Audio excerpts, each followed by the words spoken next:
Good evening, ladies and gentlemen, boys and girls, basketball fans near and far. Welcome to the Dolph Stanley Gymnasium here at Auburn High School in Rockford, Illinois. I'm Doug Alberstadt, joined by my Brock Big House partner, Dave Peroni, where we're just wrapping up the junior varsity game between the Hononegah Indians and the home team Auburn Knights. And you might be able to see it on your screen. The visitors got a 60 to 55 point lead with 6.8 seconds left to go in this one. Means we're about 20 minutes or so away from the varsity game, 20, 25 minutes. Dave's got tons of stats, tons of information for us. Mr. Peroni, it's all yours. Hey, Doug, I'll tell you what, if the varsity game is any indication as far as what this sophomore game is, we're going in for a real treat. Yeah, this has been a good basketball game. This has been a real fine-tuned basketball game by both clubs with 6.8 seconds to go, and the Hononegah Indians leading 60 to 55. But it's hard to believe the season is closing in on us. We've got one more conference game to go after tonight. That'll be next Wednesday night. We'll be the Guilford Vikings of the East E-Rabs over at East High School, and then it's time for state tournament play. Unbelievable. You know, as I was driving over here tonight, it's just getting lighter and lighter, longer in the day, which that part I love, but I don't like to see basketball come to a close. No, I know. It seems like we just get started, but anyway, we're in for it. We got the band here. We got a sold-out crowd here at the Dolph Stanley Gymnasium, and we're excited to bring this broadcast to you. There is going to be a senior night tonight, which is going to take place. I believe there's 25 people that are going to be recognized. They said it will be probably about a 10, 15-minute ceremony, so we can pause for that and let some of the athletes get introduced to the fans. But it's not for 65 and older guys like me. No, not that kind of senior night. No. I was going to mention that, but yeah, you are a senior, and you're not going to be recognized tonight. Sorry. Anyway, let's get looking at some of these stats and stuff that we've got going on around that people aren't able to get access to. Looking at the standings, the Guilford Vikings and Auburn Knights are tied for the conference lead at 14-2. The Hononegah Indians one game behind at 13-3. Rockford East 8-8. Belvedere North 7-9. Belvedere and Jefferson each at 6-10. the Harlem Huskies and the Boylan Titans and the Freeport Pretzels all tied at 4 and 12. Looking at Wednesday night's action, the Auburn Knights defeated the Boylan Titans in boys basketball 88-68. The Belvedere North Blue Thunder beat Belvedere 57-48. Harlem Huskies defeated the Guilford Vikings 76-59. A lot of people wondered what happened there. Brandon Chapman, who in a game that we did earlier against the Jefferson Jayhawks, hit the floor. His head hit the floor, went into a concussion protocol. So he was not available for that game, and he's not going to be available for tonight's game as well. And the Hononegah Indians defeated the Freeport Pretzels 82-39. Other matchups tonight for the boys. Of course, we've got the big one that's going on. Guilford is going to be at Belvedere. Again, Chapman in concussion protocol. Freeport Pretzels are at Belvedere North. The Harlem Huskies at Jefferson. Rockford East is at Boylan. And, of course, the big game here tonight is the talk of the town, the Hononegah Indians at Auburn, where back in the day, it was on January 14th, these two teams got together up at Hononegah.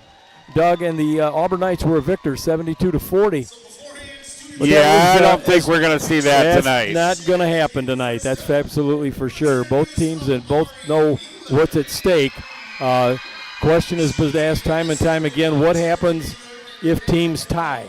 And talking to one of the coaches, it doesn't go head-to-head what happened earlier in the season. So if two teams do tie or three teams could tie, it goes into a co-championship.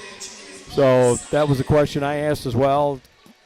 Things change each and every time a new season starts. So that's the protocol for that. Looking at some of the girls' standings, the Hononegah Indians defeated the Boylan Titans this past Tuesday night, 52-23. Hughes had 21 points for the Indians. Dimke 16 points. And the Hononegah Indians, Lady Indians now, Nick 10 champions 6 years in a row. Wow. What a program they've got going on up there. Yeah. So the Hononegah Indians still playing one more game tonight, 16-1. The Boylan Titans 13-4. Freeport Pretzels 12-5. Guilford 11-6. The Auburn Knights 9-7. Harlem is 9-8. Jefferson 7-10. Belvedere North 5-12, and East 2-15, and the Belvedere Bucks, tough season for the Bucks. Yeah. 0-16. Yeah. Girls games tonight have Auburn at Hononegah. The Boylan Titans are at East. Belvedere North and Freeport played last night. Don't have a final score on that.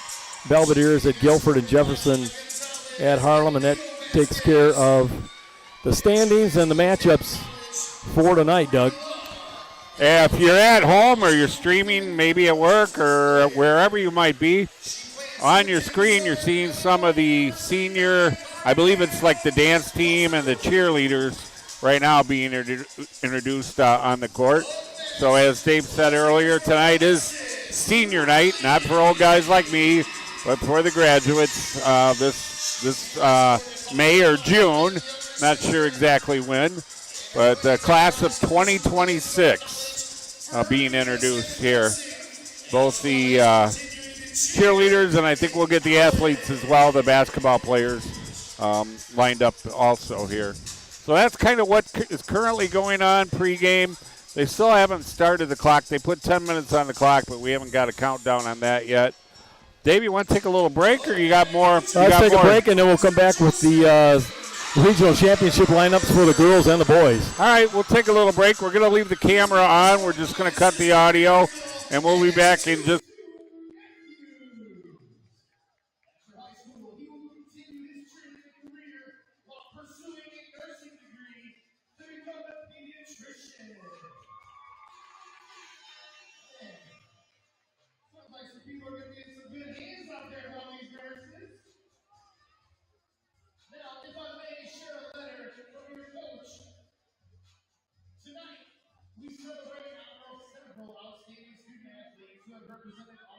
With pride and dedication. At this time, I would like to recognize the 7 amazing seniors of the dance team for their final performance of the season.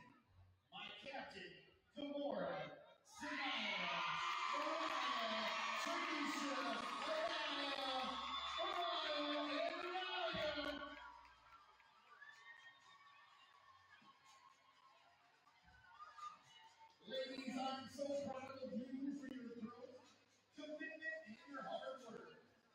has been an honor to coach you and to watch you become the strong, confident young women that you are today. To the families, thank you for sharing and trusting me with your students and supporting them throughout this journey. We celebrate you tonight and all that lies ahead. Congratulations! Love, Coach Ann.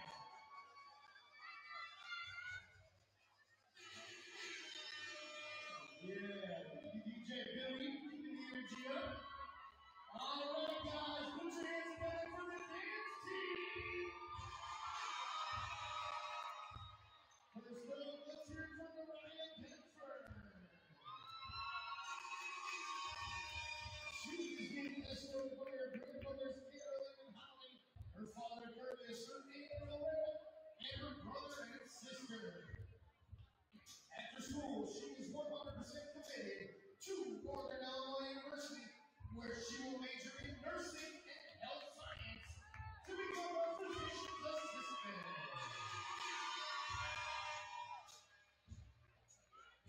Up next, let's hear it from Miss Anaya Cohen. She's being escorted by her mother, Sandra Smith, and her aunt, Mary Johnson. After high school, she plans to attend Texas State University, where she'll study nursing and psychology to fulfill her dreams of becoming a neurophysiologist. Up next, let's hear it for Anaya Graham. She's being escorted by her mother, Mary Graham, and her father, Calvin White. After high school, she plans to attend college to become a social worker.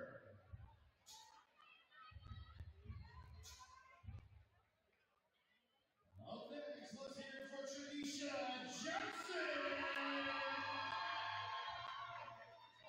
She is being escorted by her mother, Patricia, and her father, Glenn Johnson. After high school, she plans to attend the University of North Texas to study real estate to become a commercial broker. Up next, let's hear it for Kamora.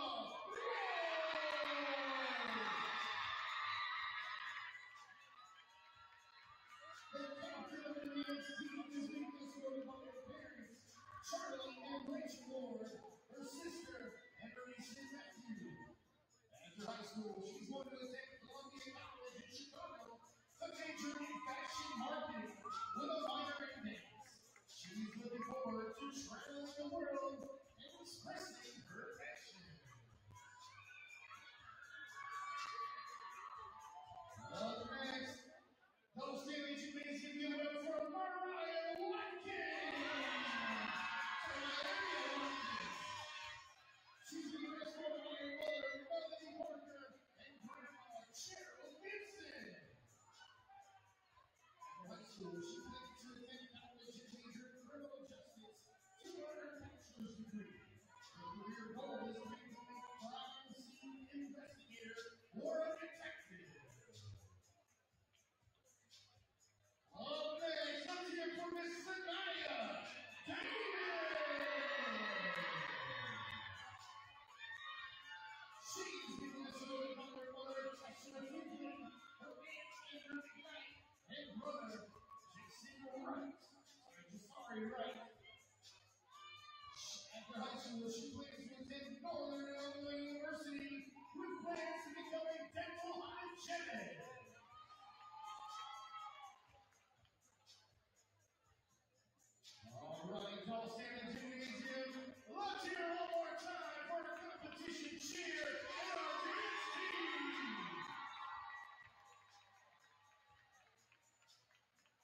Mr. Marshall has just got some good news recently that he'll be attending Kish Walkie College to continue his basketball career. Up next, let's hear it for Champ.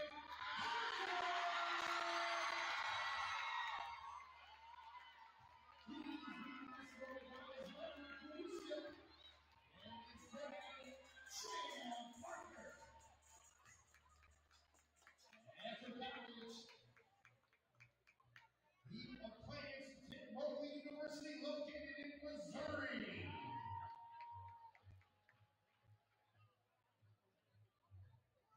Up next, let's hear it for number 3, the author, Royal.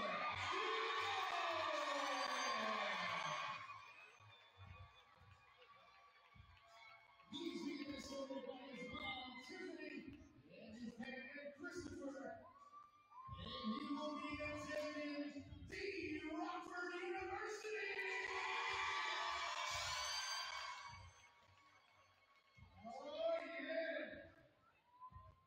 Up next, we've got number 4, Mr. Nair.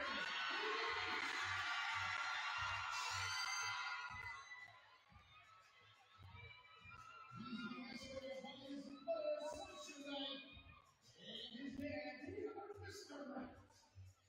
He plans to attend college at Northern Illinois University.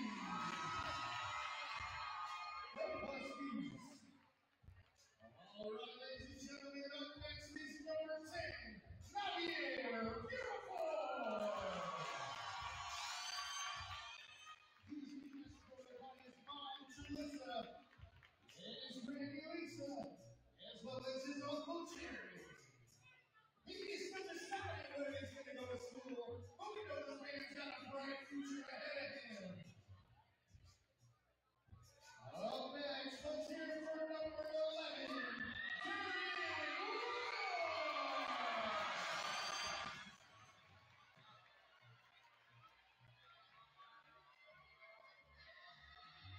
he's been escorted by his dad, Darnell Royal, and his mother, Myra. And he and Mr. Marshall will be tearing things up out of Kish Walkie College. Oh, they keep my military uniform you out there. Up next, number 15, Gregory Watson. He's showing by his mother, his dad, and his grandmother, Virginia. He does not plan to attend college at this time, but he's got a bright future ahead of him. Up next, one of my favorite names to announce, number 25, Katie Cozy. He's being escorted by his mom, Tiffany, and his dad, Mike, also his stepmom, Michelle. He plans to attend Northern Illinois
see them do in the future to impact our world and our community. Parents, we salute you as you have raised great people. And again, thank you. Cedric Jones, Athletic Director, Auburn High School.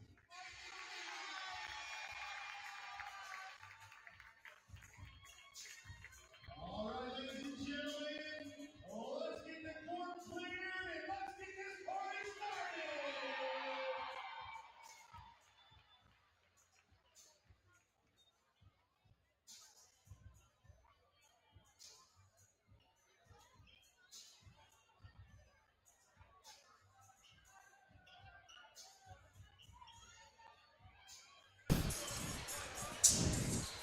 Welcome back, ladies and gentlemen, to Dolph Stanley Stadium. I'm Doug Halberstadt alongside Dave Peroni, where we just witnessed the senior night festivities. Dave, 9 graduating seniors on the Auburn High School basketball team. Yeah, what a tremendous ceremony that was. They did it upright. It's really a tearjerker for some of the moms and dads and some of the students. It's seeing some of these players going to Kishwaukee College, Rockford University, North Dakota State, Zamir, Danforth, NIU. So a lot of local talent going to stay in the area that we're going to be able to continue to watch and grow. But just a really outstanding job that they did here tonight, honoring everybody. Yeah, they had the dance team, the cheerleaders, the boys basketball senior night, a real nice event. And as the PA announcer said, I'll steal his words. It's bittersweet for these athletes and their families. They've put in countless hours. If they've been a 4-year athlete or 4-year dance team member, practice time and performance time. It's just, you can't even imagine how many hours they got tied up. Yeah, absolutely. Doug, while we get them in, as the Auburn Knights are now taking the floor, clock hasn't started. We've got 10 minutes. Just real quick, we're going to run down some of the 3A girls that start next week. The Freeport Pretzels will play Sycamore. That's on Tuesday night at Sycamore. Freeport getting a 6th seed. Rockford East and Belvedere East 8th seed, Belvedere 9th. That game is going to be played on Saturday. The winner will play the number 1 seed Dixon on Monday night. Rockford Boylan girls will play Crystal Lake. Rockford Boylan number 2 seed, Crystal Lake number 7. That game is going to be Tuesday 17th at Belvedere High School, Belvedere North at 6 p.m. And Cary Grove will play the 6th seed Belvedere North. That game at North, and that rounds out the 3A girls for the state tournament. For the 4A girls, Rockford Guilford and McChesney Park Harlem will square off on Tuesday night. Guilford getting the 3rd seed, McChesney Park getting the 5th seed. That game scheduled at Harlem for a 7:30 p.m. start. The winner will play Huntley or Algonquin Jacobs on Thursday night for the regional championship. That game will be at Harlem High School at 6 p.m. Rockford Jefferson got an 8th seed. They play Dundee Crown. The winner will play Rockton Hononegah up at Hampshire. That game will be on Monday night.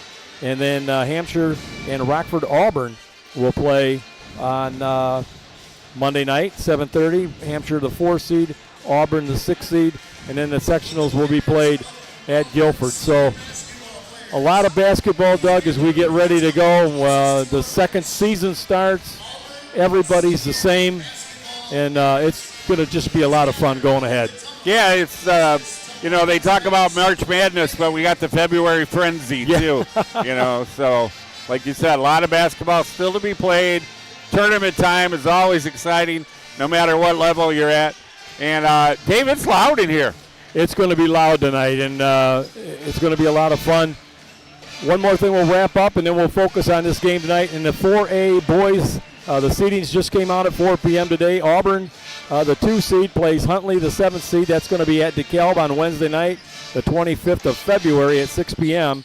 They will play the winner of the number 4 seed DeKalb or number 6 seed Jefferson. That game will be at 6 p.m. On the following day. The Guilford got a number 1 seed. They're going to square off against Hampshire on the 25th. That game's going to be at Guilford.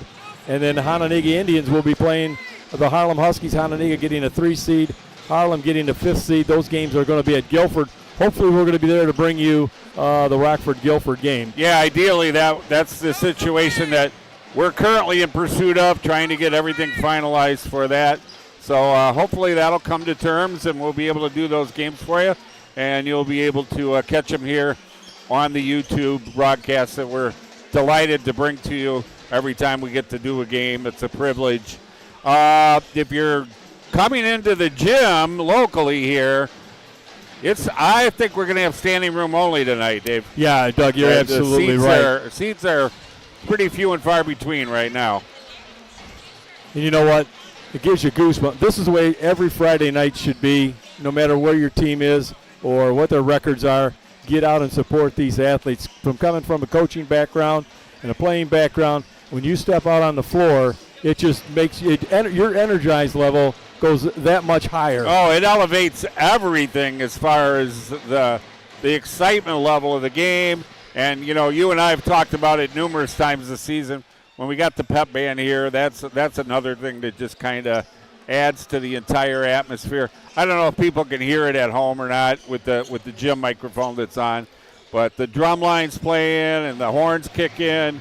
It's just fun to have here. We got people all around us looking for seats. We do have both teams on the floor warming up. Clock's down to about 8 minutes until we get the national anthem and the introduction of tonight's starters, and then we'll get some basketball underway. Probably only delayed maybe about that 10 or 15 minutes that they used for the senior night ceremony. So well worth it. Yeah, it was well worth it. Absolutely. It should be an exciting contest. And I do want to report that, we had the last game that we did, one of the players from Hononegah, Wyatt Henson, had got injured. And it was a very, very scary moment. I had a chance to talk to Tom Schmidt prior to the game, and nothing that he's ever witnessed, and it was just shocking. It was a scary situation. He had turned to the coach and all of a sudden just fell to the floor. Yeah, we were at that game that was at Guilford High School, and we're up in a little perch up in Guilford there above floor level. And I saw him get up off the bench, ready to come into the game. And to me, it looked like he got up quickly, and it looked as if he tripped. I don't know that he did or not. No. But I think on his way down, he passed out, and he hit the floor really hard. They had to have the emergency medical technicians come, and they took him out. Fortunately, when they did take him out, he was cognizant, was talking to his parents. And I think you said the next night you would talk to somebody up in Hononegah, and he was already doing really well. Yeah, he was doing real well. All test results had come back negative. Everything was great. He actually started practicing a week ago.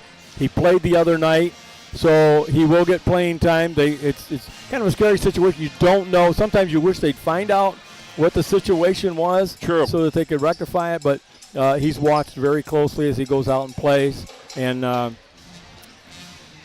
they'll keep a close eye on him. He's but thank listed God as one of the starters tonight, yep. So he must be doing well enough that he feels good and confident. And I'm sure his family, is not going to have him risk any health things. So maybe they were able to have it independently checked out as well. So if he's clear to go, we're happy for him. Yeah, we don't like to see anybody go through that, and it was a scary situation for everybody, especially the coaching staff. We're about 5 minutes, 50 seconds. Get ready to go. Looking at some of the points per game for the Auburn Knights. Mikewan Marshall averages 12 points a game. He has 26 threes on the season. Champ Parker averaging 13 points a game for the Auburn Knights, and Amir Danforth averaging 21 points, 73 threes on the season. Wow. for the Auburn Knights. Unfortunately, we don't have any stats that were forwarded to me for the Hononegah Indians, so we know pretty much who some of their top players are. Of course, it's Oba Fasalojo and Caleb Hart that run the offense for the Hononegah Indians. Yeah, they're both seniors.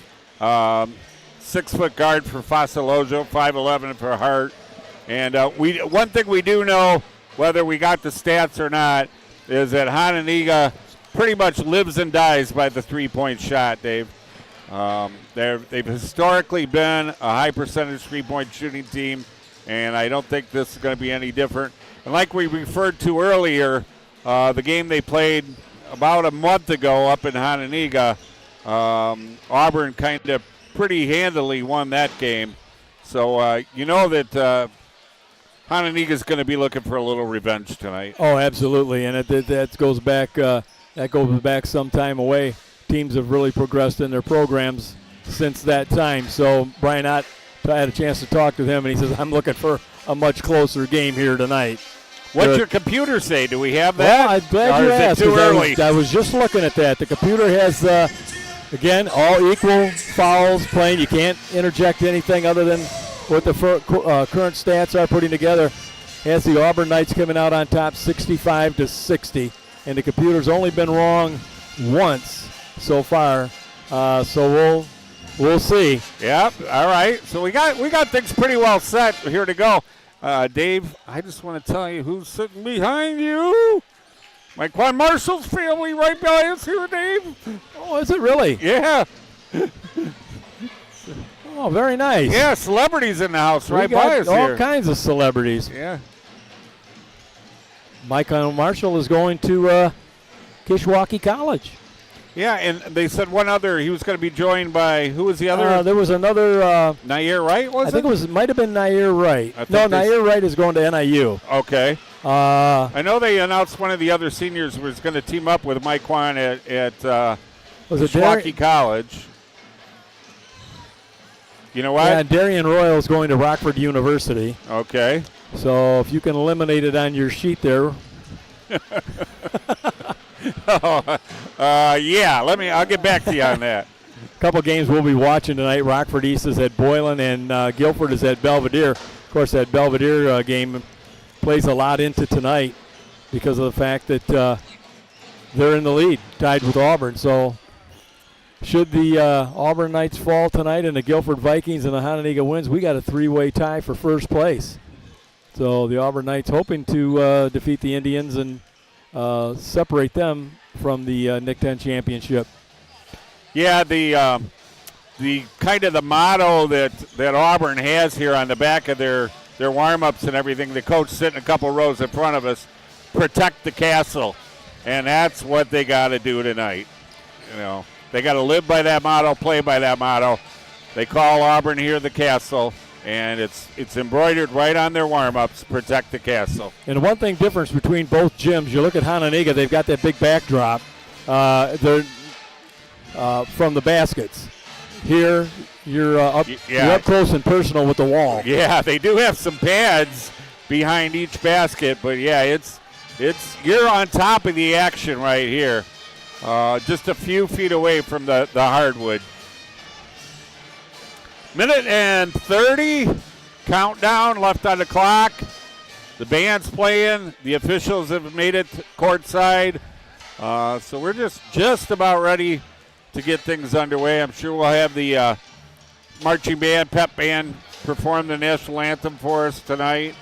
And we'll have the PA announcer with his version of the starting lineups. And we have our own Dave Peroni will do his version of tonight's starters.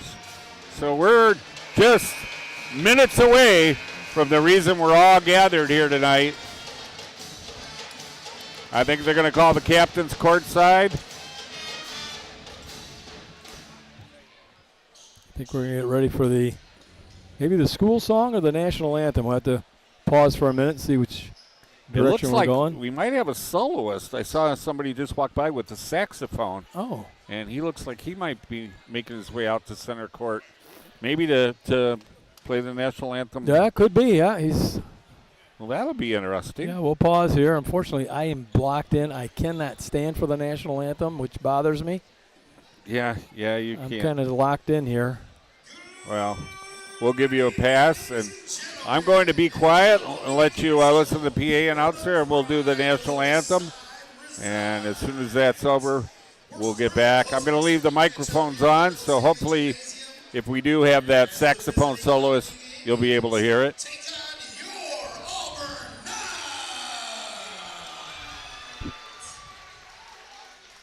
A special thank you to all the fans joining us tonight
Very nicely done. Saxophone solo tonight for our national anthem here at Dolph Stanley Gymnasium. We got 8 minutes on the clock for period number 1. Just about to get ready. Dave, I'd like to turn it over to you, if I may, so you can tell us who's going to be the starters tonight. Thank you, Doug, for the visiting Hononegah Indians, starting at a guard position, 6' senior, number 1, Oba Fasalojo. At the other guard position, 5'11" senior, number 2, Caleb Hart. At a wing position, 6'3" senior, number 4, Dante Bell. At a forward position, 6'5" senior, number 11, Wyatt Henson. And in the post position, 6'4" senior, number 15, Demaria Briggs. The Hononegah Indians coached by Mr. Tom Schmidt. For the Auburn Knights, starting at a guard position, 6 foot, 230-pound senior, number 0, Mike Juan Marshall. At the other guard position, 6'1", 170-pound senior, number 5, Champ Parker. At a wing position, 6'2", 170-pound senior, number 11, Darian Royal. At a forward position, 6'1", 170-pound senior, number 25, Caden Dozie. And in a guard position, 6 foot, 170-pound senior, number 44, Amir Danforth. The Auburn Knights coached by Hall of Fame Brian Ott. Tonight's officials, they're a good one. Joel Box, Kevin King, and Doug Julien. And now, ladies and gentlemen, the voice of RPS 205 basketball, my partner, Doug Halberstadt. Thank you, Dave. Appreciate that nice warm introduction. Auburn Knights tonight are in their home white uniforms with the Auburn Knight logo on the back right above the numbers. They're bright white with a gray outline. Numbers are gray, outlined in black. The visiting Hononegah Indians are in their dark purple uniforms. They're trimmed in the gold and white with the white numerals surrounded by the gold trim. We're getting set for our RPS 205 varsity basketball action. I'd like to thank everyone who's joining us, whether you're here in town or far away, maybe Florida, Arizona.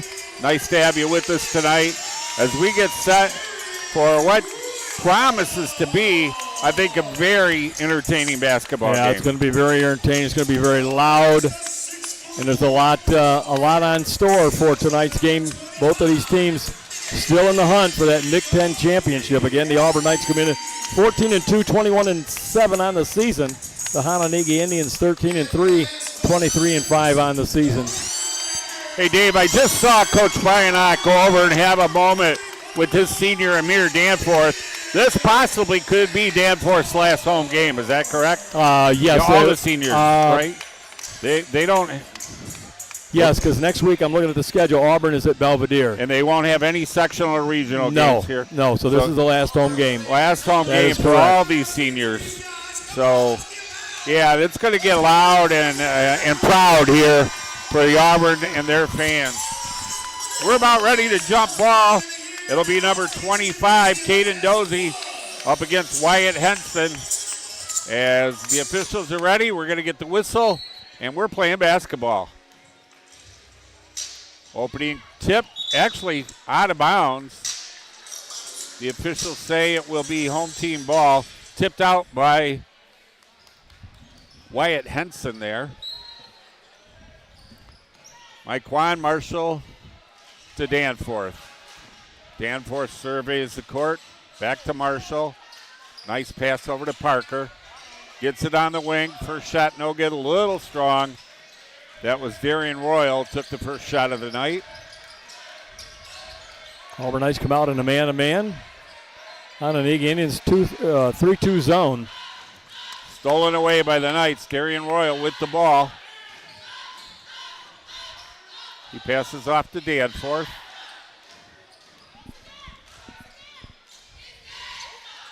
Nice pass underneath to Marshall. Marshall goes up strong. Big basket there for Mike Juan Marshall. 6 foot, 230-pound senior. Draws first blood.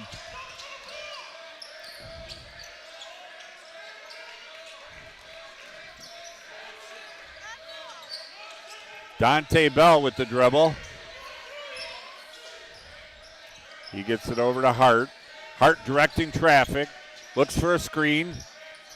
Nice little screen and roll there. Won't fall. Loose ball. Out of bounds, off of the Auburn Knights. 6:45 to go. If you just joined us first period, the Auburn Knights leading 2-0. And a jam-packed capacity crowd, standing room only. Caleb Hart drives the lane, gets cut off by the defense. Fazalojo with the ball. He gives it up to Bell. Bell will dribble. Back up top to Hart.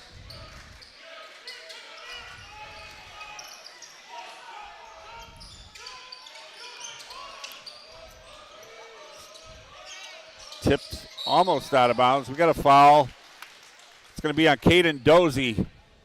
Guilty of reaching in. Hit him on the arm. That'll be his first foul, first team foul.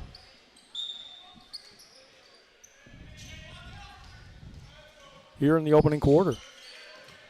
Fazalojo brings it up. Down underneath. Oh, what a spin move. Travel. Oh, they're going to say he traveled. Wyatt Henson looked pretty. Yeah, he went in between, spin move between two defenders and was able to lay it off the glass, but Took an extra step, according to the officials. And there's the only opinion that matters. Auburn up strong to the hoop. Nice little floater. Champ Parker lays it in. he gets his first 2 points of the night. There's a three-point attempt from Hart, and he nails it. Caleb Hart for three. That's one thing we may see a lot of tonight. Yeah, Indians Hononegah shooting the like to threes. shoot the threes. There's another nice shot. Parker, the last two field goals for Auburn. He's been right in front of the basket in the paint. That could be Auburn's objective tonight, Doug, is to try to get down inside the paint and draw some fouls. The last two shots have been within probably 3-4 feet right in front of the basket. Hononegah kind of resets. Dante Bell drives. He goes down the lane. Tried to get a shot up, but he knocked out of bounds. I believe that was Parker on the defense.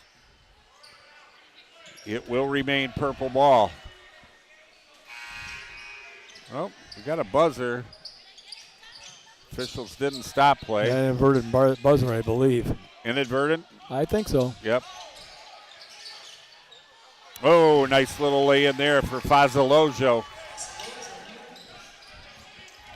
6-5, 1 point lead for the home team as early here, first period of play. Danforth finds Marquand Marshall down in the corner. Marshall's going to take a three. Little bit strong. Nice rebound there by Wyatt Henson for the Indians.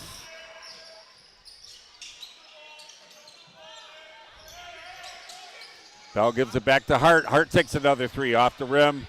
No good. Defensive rebound controlled by the Knights. Parker with the ball. Looks to dribble drive. He does. That's three in a row. Nice stutter step. Got the defensive player on his heel, went right around him for the layup. Perfect description, Dave. That little stutter step gave him an opening, and he took it right to the hoop. Almost stole that away. Dante Bell unable to draw iron. Fazalojo ends up with the ball. Out to Hart. Thought about a three. Instead passes underneath to Henson. Henson went up without the ball. Got knocked out of bounds by the defense. Jamison Gilbertson now checking in for the Hononegans. Clock at 3:44. First period to play. Auburn Knights with an 8-5 lead. Fazalojo gets the ball. Dribbles left, spins right, finds underneath. That was Demaria Briggs who went up, and I think he drew a foul. That's going to be on Darian Royal. That'll be his first. Team second. Briggs listed at 6'4". He's a senior. First time at the line tonight.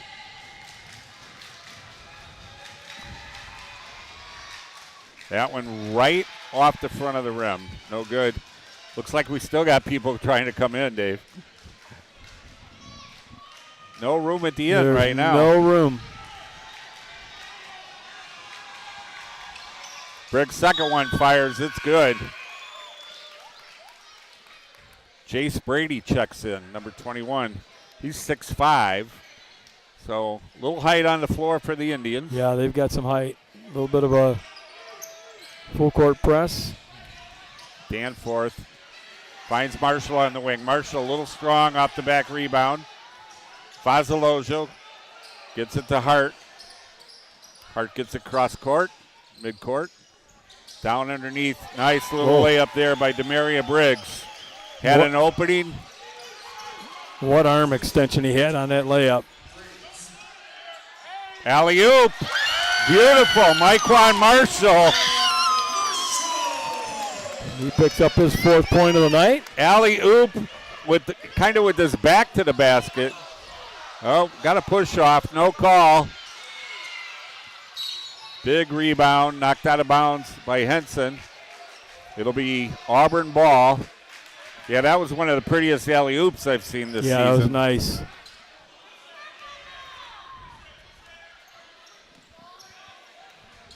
Ten to 8, home team. Long pass cross court, ends up in the hands of Royal. Gets it back to Marshall. He goes up strong. He is just killing all. Auburn Knights getting all the points down inside the paint, Doug, here in the first quarter. Yeah, they're looking really strong tonight. High shooting percentage. They haven't missed too many. Dribbles to the hoop, goes up with a little hook. Missed that shot. That was Jace Brady. He was tied up a little bit by Darian Royal. That foul ended up. Go ahead, Doug. No. Foul going to be on Briggs. That'll be his first, team first. Clock now at 2 minutes. Oh, Fazalojo got up high, stole the ball, gets it underneath for a nice easy layup there. Jace Brady, all 6'5". All he's got to do is put his arm up and lay it in. Yeah, he's a tall boy. Danforth thought about a three, instead dribbles, penetrates, gets it back out. Parker to Danforth.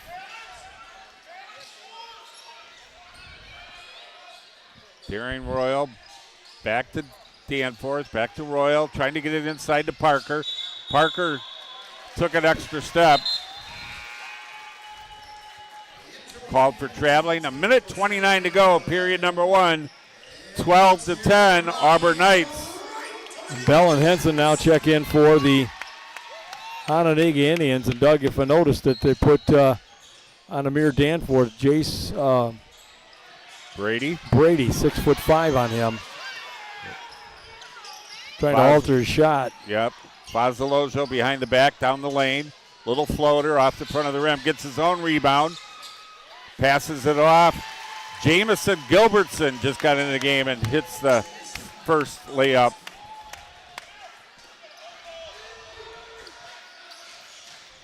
Myquan Marshall thought about going baseline. Instead, knocked out of bounds by Gilbertson. Gilbertson playing both ends of the court. Onondaga going with a little bit of a taller lineup. Yep. Long pass into the backcourt. Now they have Dante Bell, 6'3", on Amir Danforth. Looking for his first points of the night. Instead gives it up to Marshall. Marshall in the corner looking for a pass. Back up top to Danforth. Yeah, they got two guys on Danforth every time he touches the ball, looks like.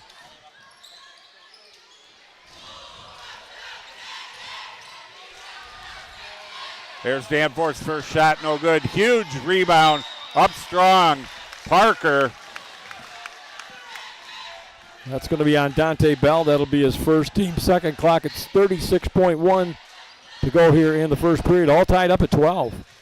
Yeah, I think Parker's going to shoot a couple here.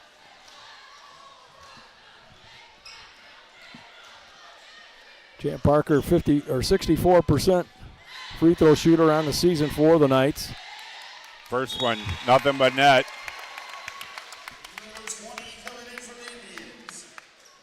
Javen Golden now checks in for the Indians. Parker looks at his second.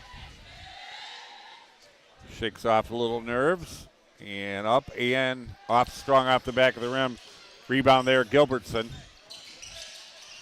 Gilbertson to Fazalojo. Oh, underneath. Had Wyatt Henson cut into the basket. Henson just couldn't control the pass. Royal Whitmer now checks in. Real quick scoreboard update. Rockford East leading the Boylan Titans 28-14 with 5:09 to go in the second quarter. The Guilford Vikings trailing the Belvedere Bucks with 1:46 to go in the first period, 14-11.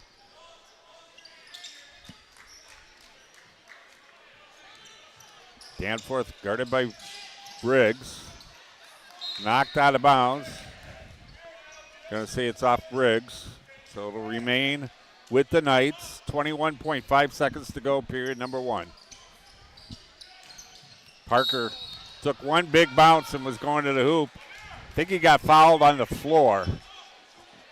So it'll be out of bounds underneath the Auburn basket.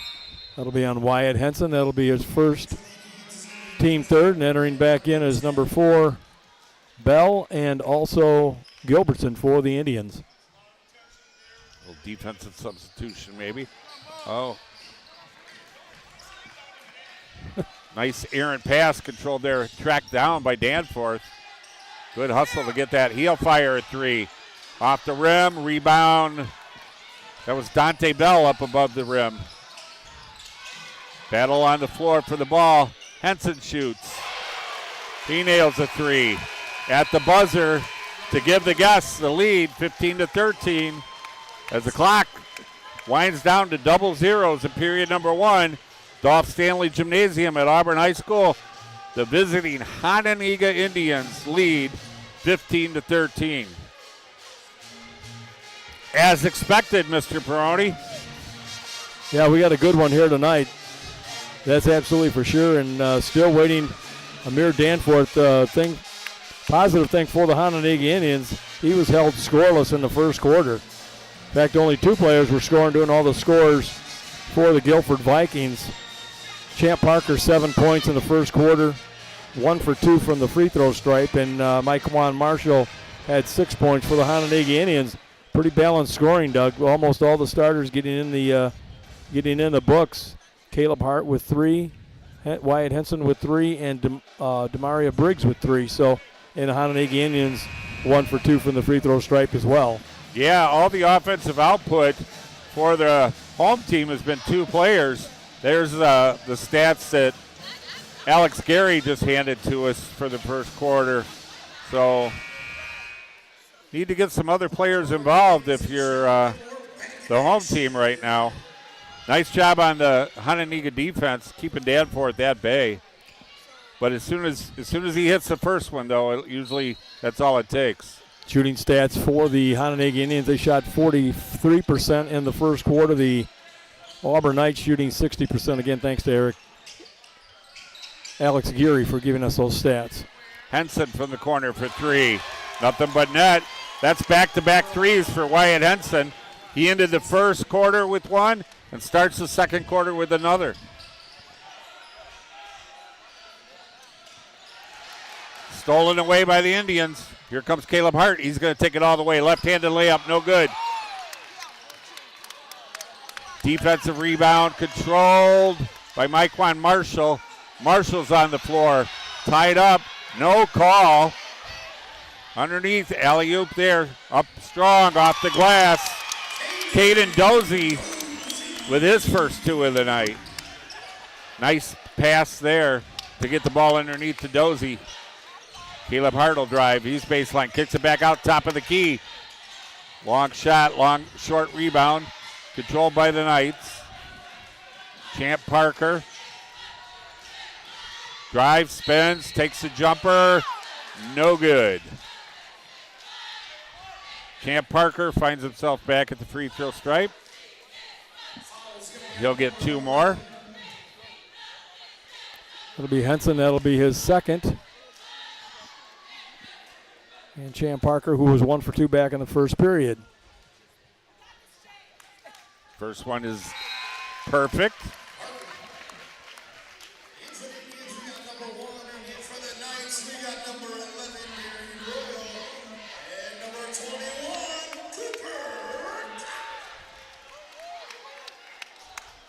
Cooper Kopp checks in for the home team.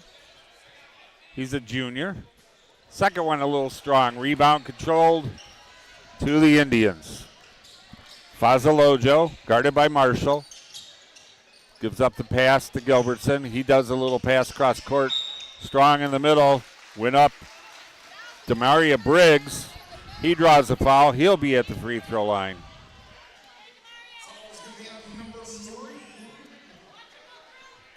Foul on Royal Whitmore. Yeah, Royal just gets into the game first time tonight. Briggs second time at the line tonight. 1 for 2 back in the first period. Clock at 6:39. Second one just off the back of the rim. About 2 inches too far. Danforth now checks back in for the Knights. Got a little short break. See if he comes out looking for a shot right away. Briggs, 6'4", fires the second one. That one's good. Wyatt Henson, Jace Brady checks back in. Darian Royal the inbound, all the way up to midcourt right there. Myquan Marshall, left-handed dribble. Gives it back to Danforth. Bounce pass over to Royal. Tipped there, still controlled by the Knights. Danforth looking for an opening. And I think we got to kick the ball. Fazalojo got a foot on it. Coach Brian Ott right in front of us. Hall of Fame Coach Brian Ott calling directions to his players. Danforth guarded by 2 Indians. Myquan Marshall gives it up over in the corner. Back out to Royal Whitmore. Whitmore goes strong to the hoop. Rebound underneath. That was Cooper Kupp with the offensive rebound. He went back up with it and drew a foul. So he'll go to the free throw line. Foul is going to be on Briggs. That's going to be his first. Team second. Cooper Kupp's first opportunity of the night to add to the score. He's 21% from the line. First one's a little short off the front of the rim. Could cut the lead to 2 here if he can make this one. Dante Bell now checks back in, 6'3". Also stepping into the game is Champ Parker. So both teams, Doug, using their bench. Using the bench. Yep. Trying to keep players fresh. Cooper Kupp, his second attempt. That one no good, a little strong. Rebound controlled by the Indians.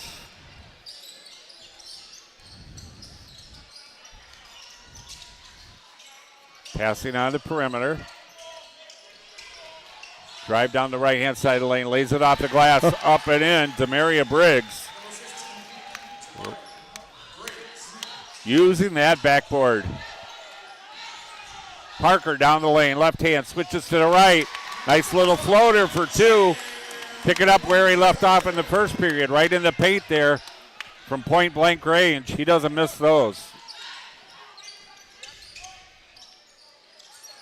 A little errant pass, stolen away by the Knights. Looking to run the court. Danforth picked up by Hart. Nice defense there. Myquan Marshall. Down in the corner. Darian Royal. Gives up his dribble in the middle there. Parker thought about it. Dribbles into the paint. Takes a jumper. No good. Rebound out of bounds. Off of number 15, Demaria Briggs. So it'll stay with the Knights underneath their own basket. 5 minutes to go, period number 2. Henson's now checked in for the Indians and Dozy for the Knights. Clock at 4:58, second period. Underneath, off the glass, point blank range, won't fall. But we do have a foul. I think, Doug, that's going to be on Parker. Yep, offensive foul. That'll be his first, team second. Now Hononegah will sub in another player. That's going to be Golden. Again, both coaches subbing freely. Little token pressures. Danforth guards Hart. Gets it in the hands of the big man. He takes a 15-foot jumper that only goes about 14 and a half feet. Off the front of the rim, defensive rebound. Controlled by the Knights. Mike Marshall right down the middle. Goes up strong left hand, no good. Here come the Indians. 3-point attempt. Little strong rebound there, controlled by Danforth. He gets fouled. I think that was Dante Bell that came up a little strong in that 3-point attempt. And Fasalojo gets tagged with the foul. That's going to be the third team. Scoreboard update, Rockford East leading Boylan 42-21. That game just starting the third quarter. The Guilford Vikings leading Belvedere 19-16 in the second period. Royal to Parker. Parker looks to drive. Instead, right underneath. Almost, they're going to call 3 seconds. Yeah, so you don't see that call very often, No. but he wasn't expecting that pass, I don't think, Doug. No. Caden Dozie got caught camping in the lane down there. Halfway through period number 2. 3-point lead for the visitors. Parker goes up. I'm sorry, not Parker. That's Caleb Hart. No good. Mike Marshall drives, and he's fouled on the floor. That's going to be on Golden. That'll be his first. That will be team fourth, so one more foul on the Indians will put the Knights in a double bonus. Clock resting at 3:42. Fasalojo stole it away. Stolen back by the Knights. Danforth drives, spins, kicks it back out. Caden Dozie. Danforth, the long 3. Strong off the back of the rim. And I think we got a foul. And that's going to be on Dozie over the back. Yep. That'll be his second. And Indians subbing in again. It's going to be Gilbertson and Briggs.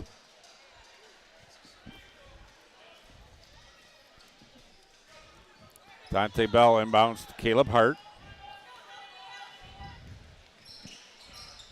Guarded by Danforth as he comes across midcourt.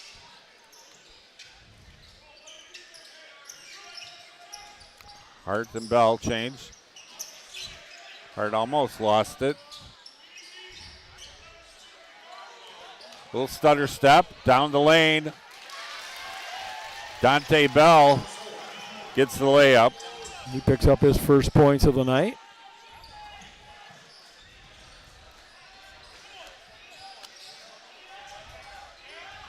Danforth, I think, still looking for his first field goal. Yeah, he is. They're all over him every time he gets the ball. Yeah, they are not going to let him shoot freely. Nice work around the perimeter. Defensive block shot there. Hart running the floor. He's got 20 on the wing. What a sky block. Yeah, that was Darian Royal up off the glass. Blocked that. Wow, real nice play underneath there.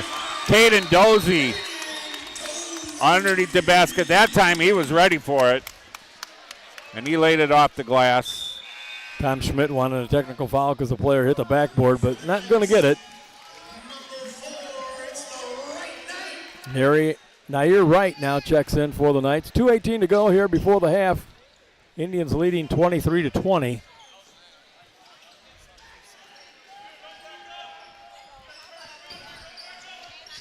Bounce pass from Caleb Hart.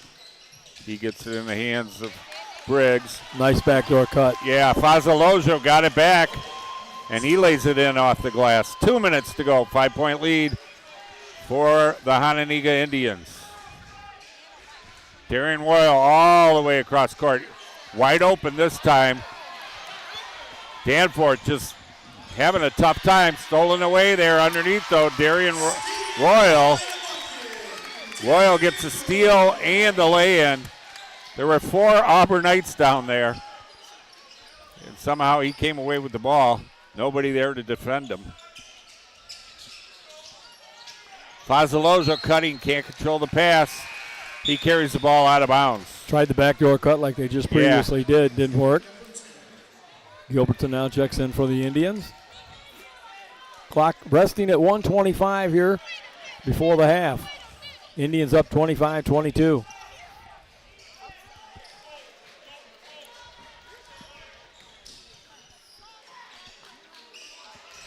Nice little pass from Danforth around the defender there to get it to Parker. Comes back to Danforth, down to Marshall. Marshall for three off the rim. What a rebound by Parker. He goes up strong. Still battling for it. Controlled by Dante Bell, though. Gets it in the hands of Fazalojo. 53 seconds to go. Indians with the ball. Caleb Hart for three off the rim. Rebound Danforth. Danforth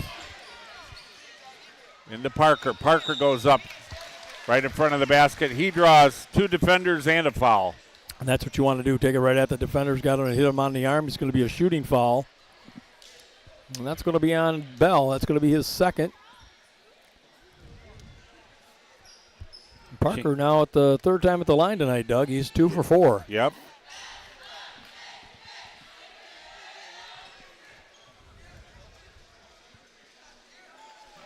That one directly to the bottom of the net. 25-23 Indians.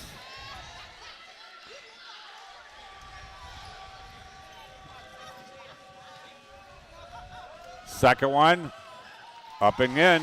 Cuts it to a 1-point lead. Fazalojo with 33 seconds remaining until halftime. Now we're going to get a little 1-2-2 full court press put on by the Knights. Kicks it back out to Hart. Hart evades the defender off the rim. Parker down to, I think that was Nair Wright that went up. It was. That's going to be on Fazalojo. That's going to be his second. Tom Schmidt not real happy. The fact that he made body contact. He almost had to wanted him to let him go. Danforth, first time at the line tonight. I'm sorry, it's Nair Wright. Nair Wright. First time at the only line one tonight. four instead of two fours. Yeah. Oh, that one off the front of the rim. Usually an 89% free throw shooter for the Knights. Knights as a team shoot 71% from the free throw stripe. They have 192 threes on the year.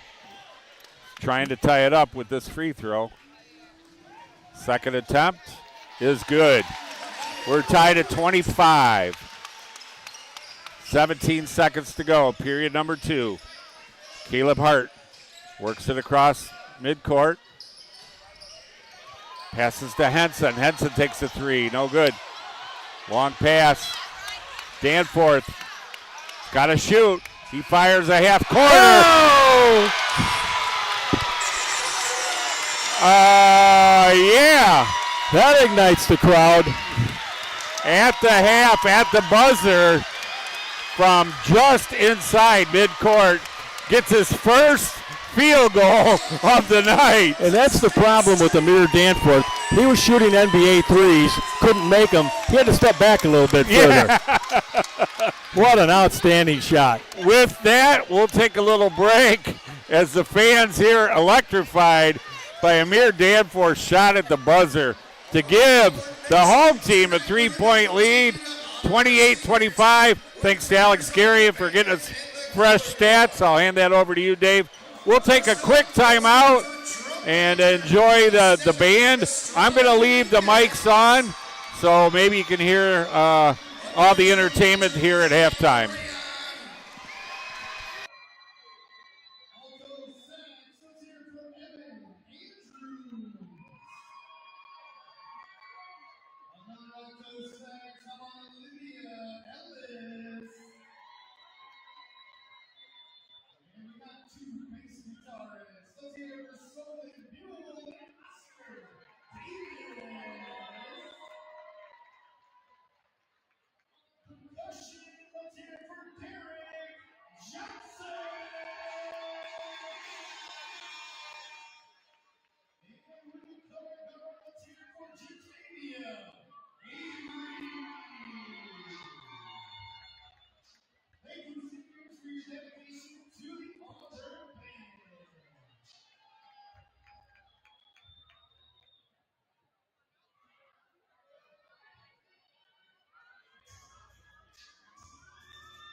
High School.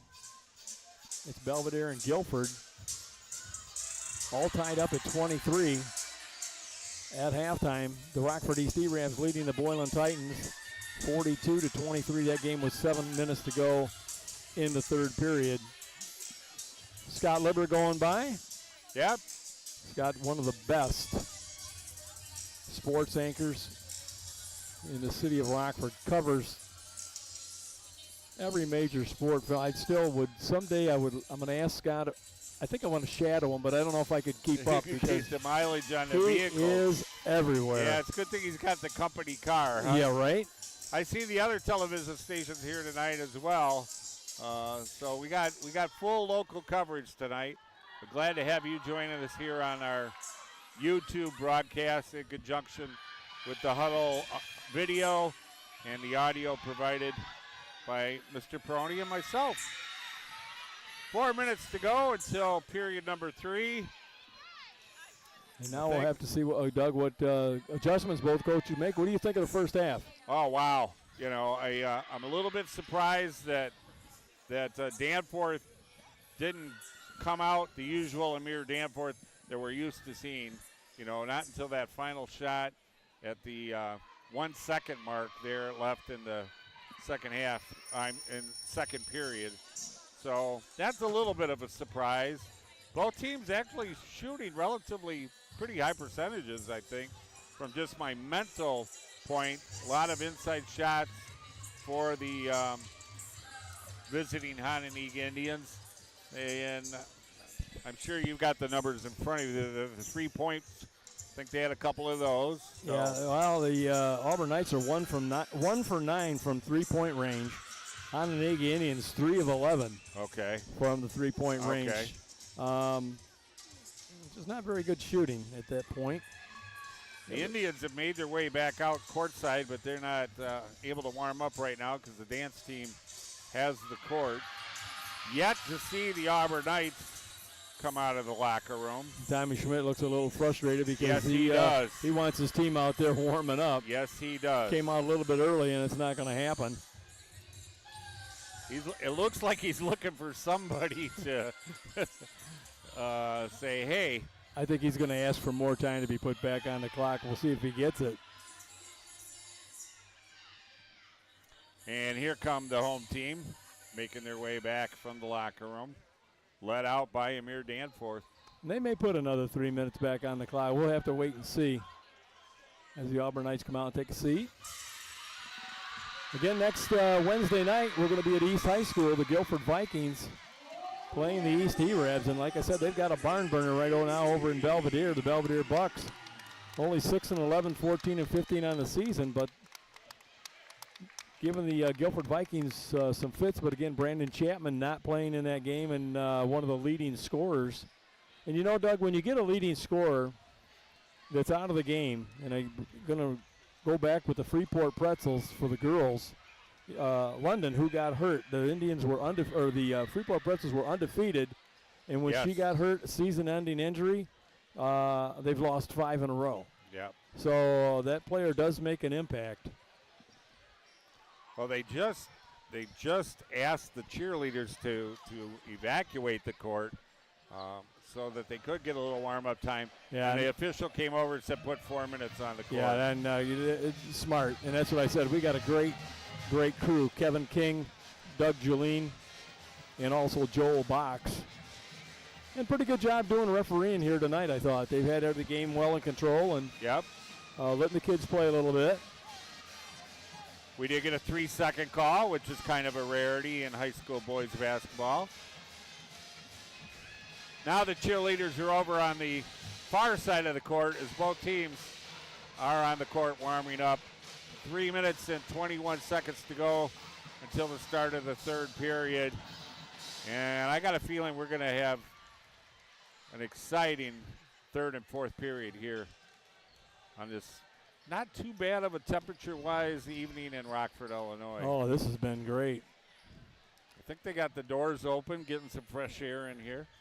Feels pretty good because we got a full gymnasium. And the band is still playing. I tell you what, this is This is high school basketball. At its finest. At its finest. Great words. Wow. The power of the horn section. They're standing up. The drums are loud. It's got to be 20, 30 basketballs flying at the hoop at any moment here as they're warming up. Well, it can't be that. Well, it could be because there's some other kids out there helping out.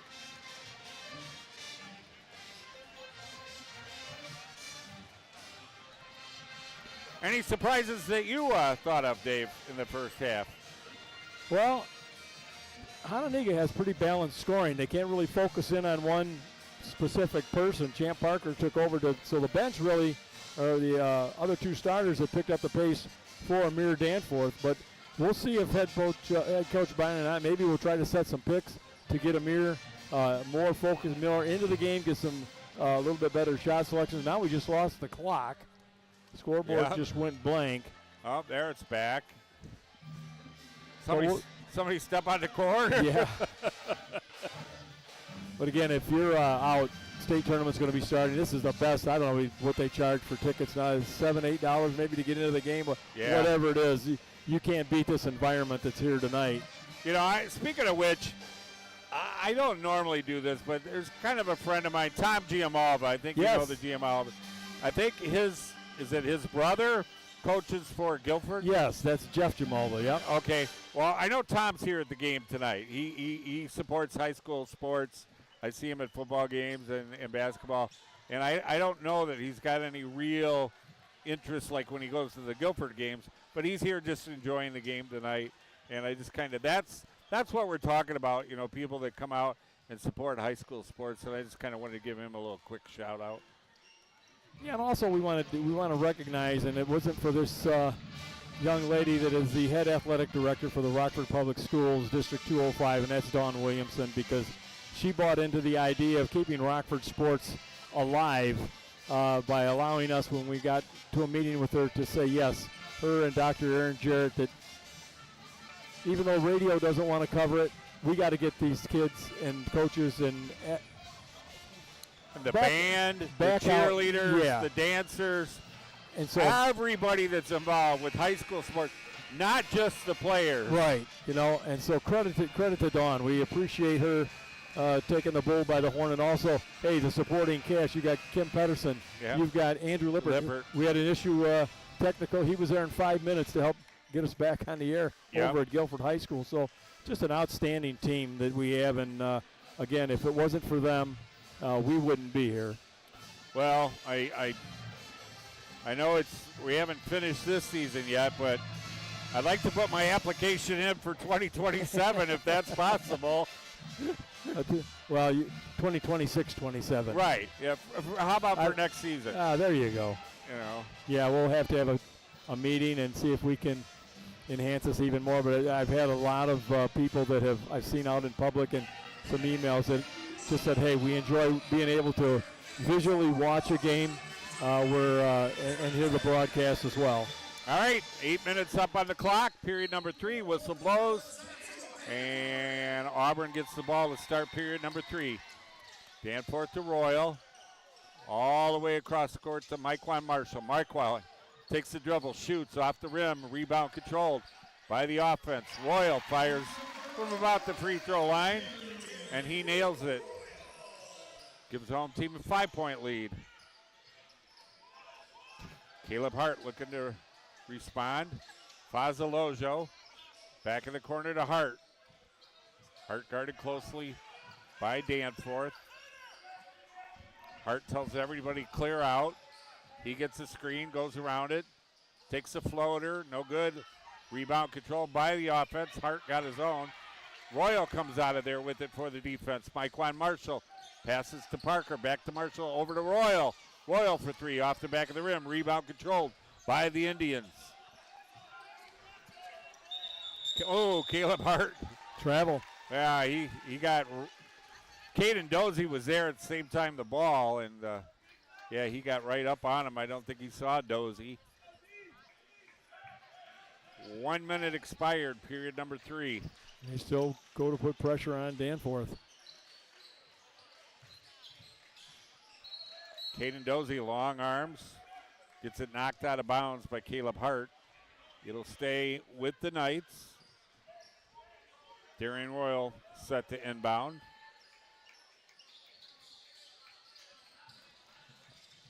Underneath to Parker. Parker's going to go up strong. Partially blocked. Demaria Briggs got called for the foul. That's going to be his third. Yeah, you got partial block of that, but I think he got him on the arm as well.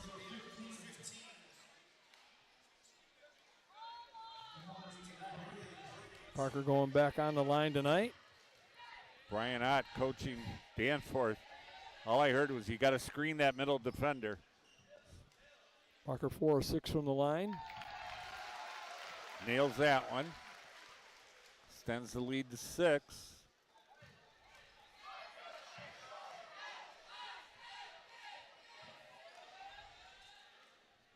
Parker looking to go 2 for 2 on this trip. Second one rolls around, no good. Rebound controlled by Demaria Briggs.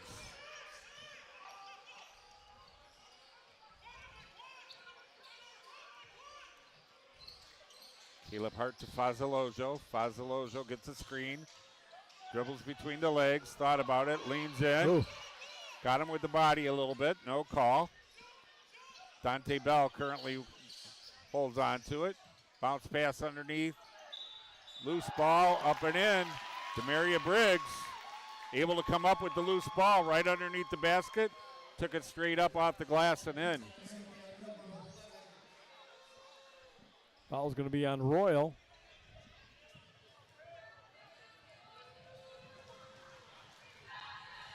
Briggs 2 for 4 from the free throw line. Trying to make a 3-point play here. That one is good. Cuts the lead to 3.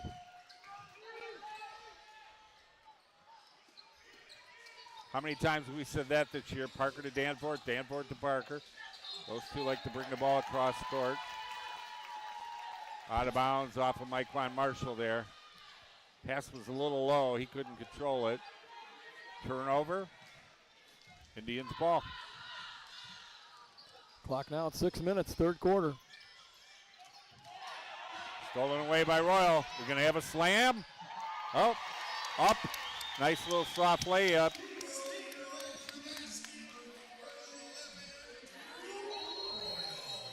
We got a timeout, Indians. 30-second timeout. First timeout tonight, Doug. Darian Royal there with a nice little steal. He was in open court. I thought maybe he was going to go for the jam. Instead, just high up above the rim and laid it in. That's what I like, the old-fashioned layups. Sometimes these dunks and these kids hit it when they go, it slips out of their hand, hits the back of the iron, and goes flying. It goes 40 feet down. This game's too important tonight. That's a good point, Dave. I still like the dunks. I do too. It energizes the crowd. 33-28, Knights in the lead. 5:48 to go in the third quarter. Indians will pass it in on the side. Fazalojo, guarded by Marshall. A little action away from the ball there underneath the court. A couple players picked themselves up off the court. Fans reacted. Hart down in the corner. Thought about a three. Instead, dribbles up top.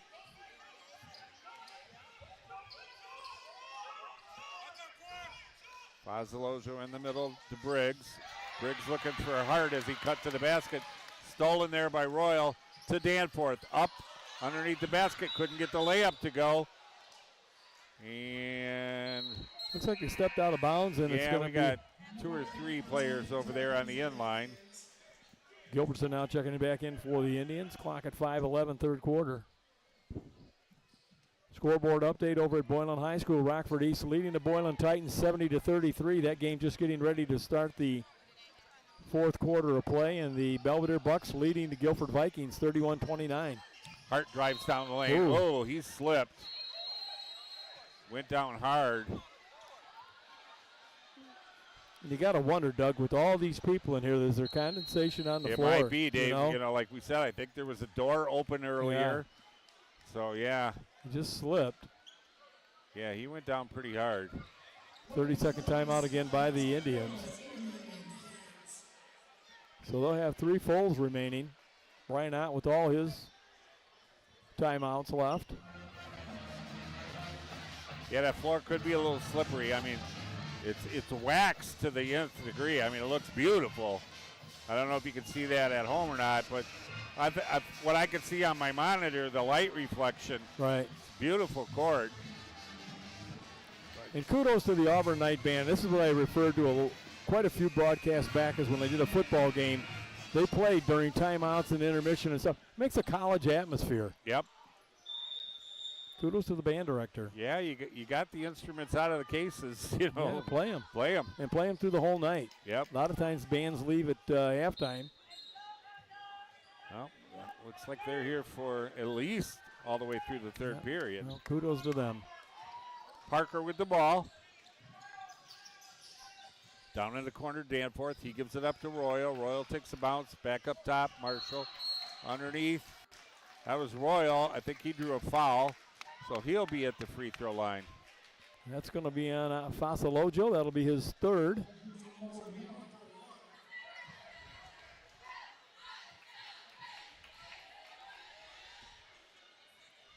First one bounces around the back front of the rim, but it does fall.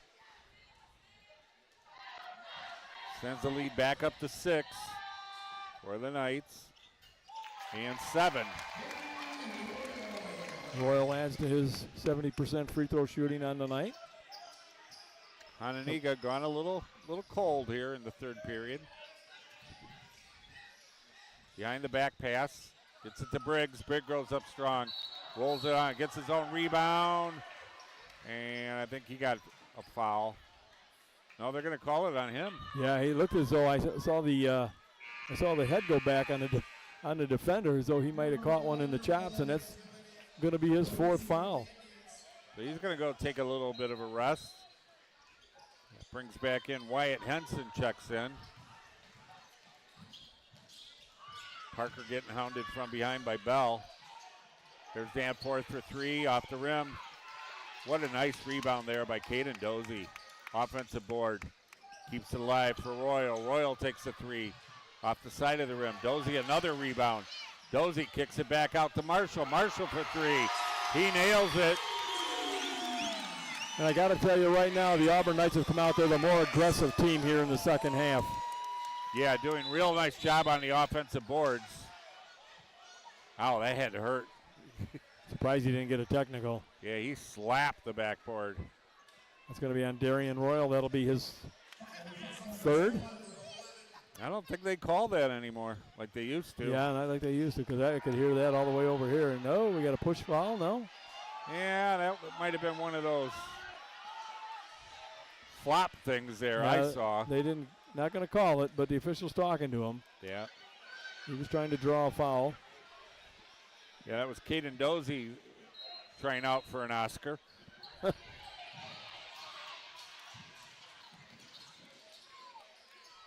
Hart for 3 from the corner, in and out. Rebound Marshall to Danforth. Danforth all by himself.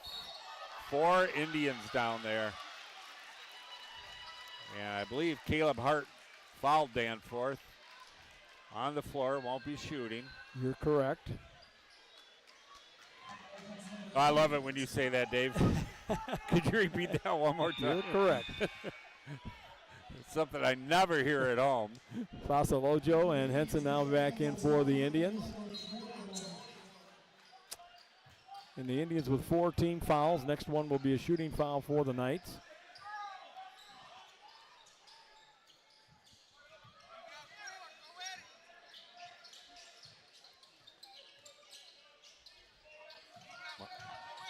Mike Marshall.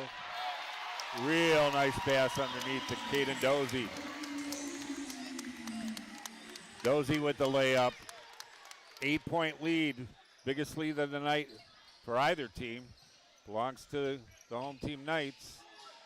Oh, almost stolen away by Dozie. Back to Fazalojo. He looks in the corner for Hart. Hart's going to take a three. Nothing but net. There's his second three on the night. 6 points for Caleb Hart. Makes it a 9-point game. Parker down the lane. Rebound controlled by the Indians. All by himself. He's going to go up. Floater won't fall. Rebound. Dozy. Dozy really working the glass. Boy, and Fazalojo all over him. Yeah. Fazalojo. No call. Fazalojo comes down with the defensive board, spins around the defender. And he gets fouled. Myquan Marshall going to be guilty of that one. And that'll be his first, team second. Clock at 2:31 to go, third period. The Knights with a 40-31 lead. Is checking in now is going to be Royal Whitmore for the Knights. Place of Amir Danforth.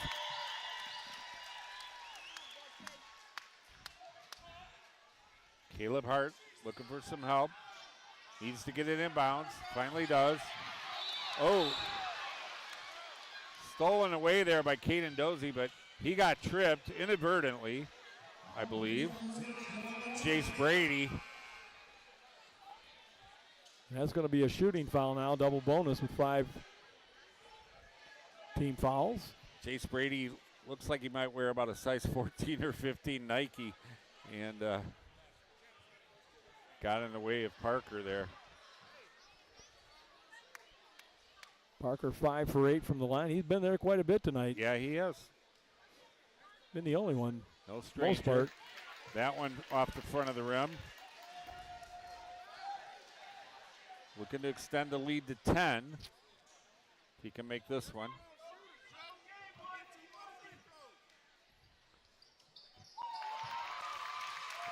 That one falls. Extends the lead to 10 points. Caleb Hart drives. Draws the defenders. Nice drive. Yep, goes up strong. Gets the lay in. 3 Auburn Knights there. And he was able to get it up over him and in the hoop. Parker in the corner to Marshall. Marshall takes a 3. In, out, almost back in, but it stays out. Caleb Hart guarded by Marshall. Looks for a screen down the lane. Kicks it back out to the corner.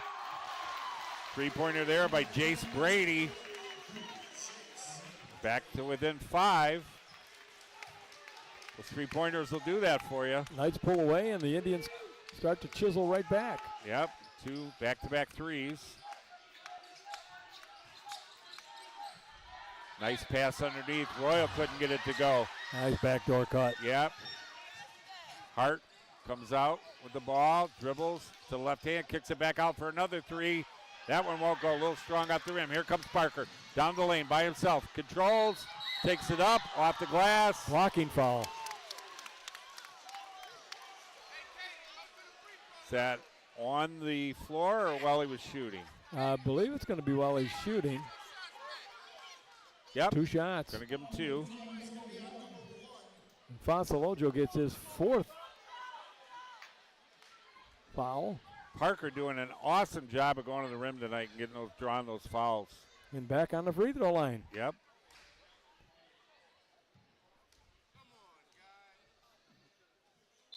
That one's good. Extends the lead back to 6. Danforth now checks back in. 1:09 to go, period number 3.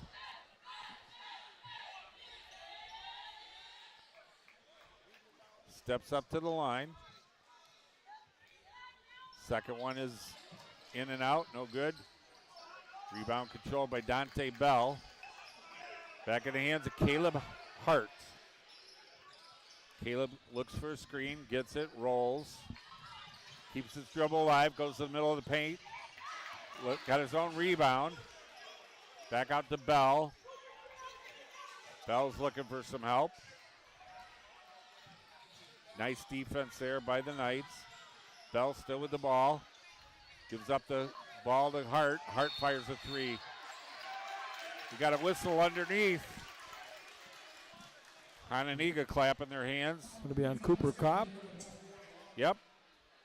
That'll be his first, team fourth. Clock at 36.5 seconds to go here in the third period. Up top to Brady. 30 seconds. Holding the ball. Dante Bell there, he gives it up. Wyatt Henson with the ball. Fans getting nervous. Little floater, and it falls. That was on Golden. Yeah, nice Or shot, Golden. Javen Golden. 7 seconds. Underneath defense in the middle of the lane. Guess who? Amir Danforth. Oh, Wow. That one was from the other side of half court. Hit the back of the rim.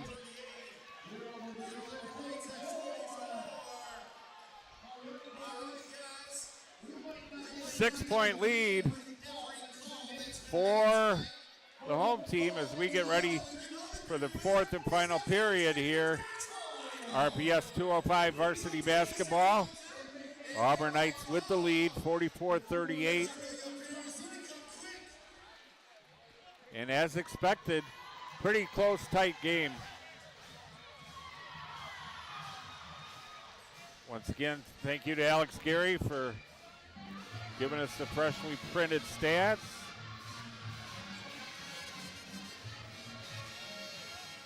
And I know you'll check that over, Dave.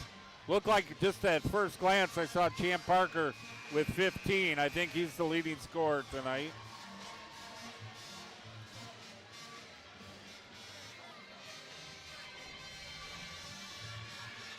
Man, I love that music.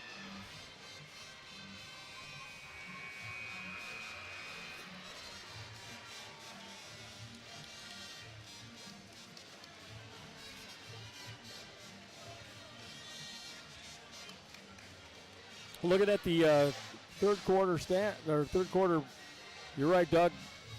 Champ Parker with 15 points for the Auburn Knights, 9 points for Myquan Marshall, and 8 points for Darian Royal for the Hananiga Indians. They're being led by Demaria Briggs. He has 9 points on the night, 8 points for Caleb Hart. It'll be Hananiga ball as we start period number 4. Indians shooting 35% from the field, the Knights 43. Caleb Hart down the middle lane. Little left-handed hook won't fall. Rebound controlled by the Knights. By the Indians. Hart with the 3. Off the rim, no good. Rebound underneath, battled for. Taken out of there underneath. Up and in. Wyatt Henson ended up with the ball. Point blank range off the glass. Cuts the lead to 4.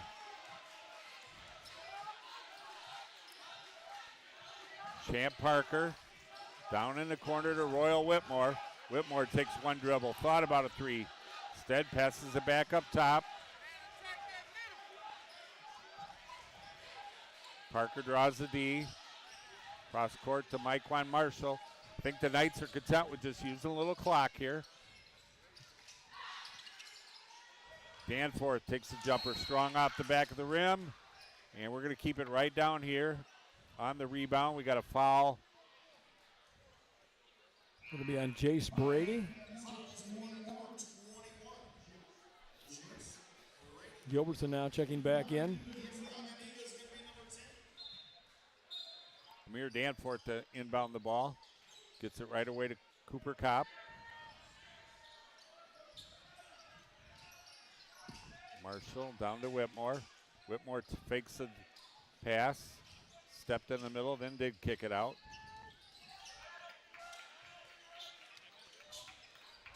Knights running a little time off the clock. 4-point lead.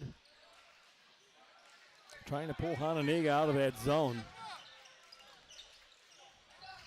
Down in the corner, Royal Whitmore, 4-3. He nails it. Number 3 with the 3. That's the way, use that time and then hit a 3. Picks up his first 3 points of the night.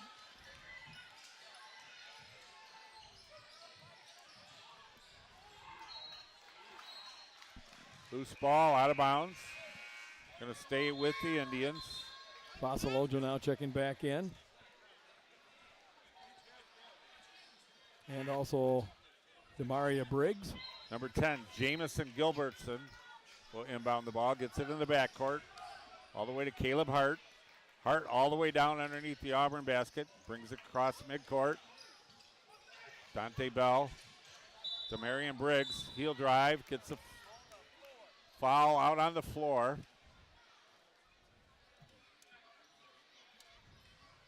Be the first foul, I believe, of period number 4 here.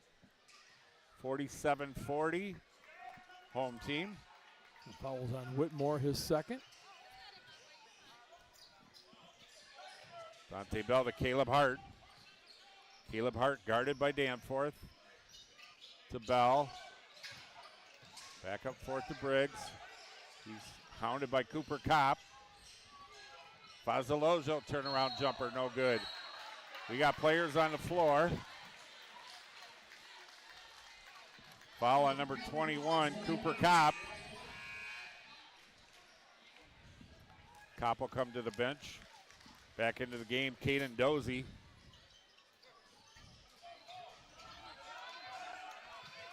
Fasalojo with the ball.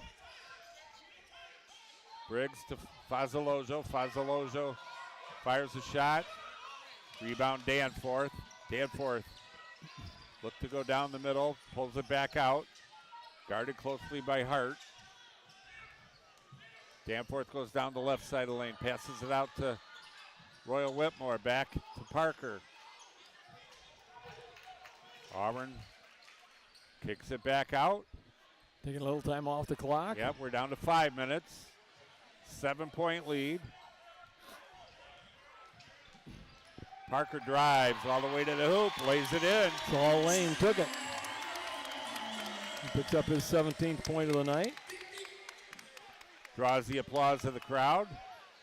9-point lead for the Knights. 4:40 to go here in regulation. Fasalojo tried to pass it, stolen out of there by Mike Quan Marshall. All the way to the hoop. Number 3, Royal Whitmore gets a lay in. Timeout, Hononegah. 4:26 to go. 11-point home team lead. And the gym comes alive.